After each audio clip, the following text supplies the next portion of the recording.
Tovuzda bıçaqlanma hadisəsi olub. Bıçaqlanan şəxs kənddəki Körpələr evinin müdiri Şəlalə Abdullayevadı onun keçmiş həyat yoldaşı tərəfindən bıçaqlandığı bildirilir. Nə bilim, ikinci, üçüncü dəfədir o. İntihası mənim qızım polisə zada vermədi, heç də.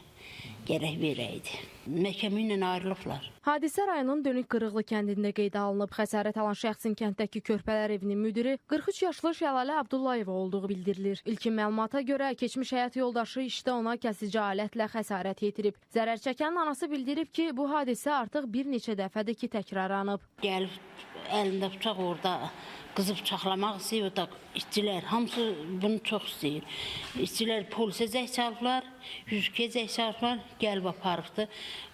Bunu da çağırıblar, da yoldaşım onunla beraber getdi. Ya deyir, pul ver, yemək ver.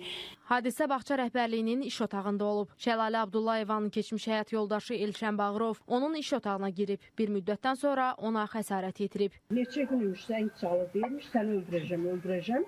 İndi də bıçaq əlində gəldi ki, sən yaşamayacaqsan, öləcəksən. Hə, ölməlisən. Uşağın gözü qaçdı. Bax, burada 40 uşaq var idi.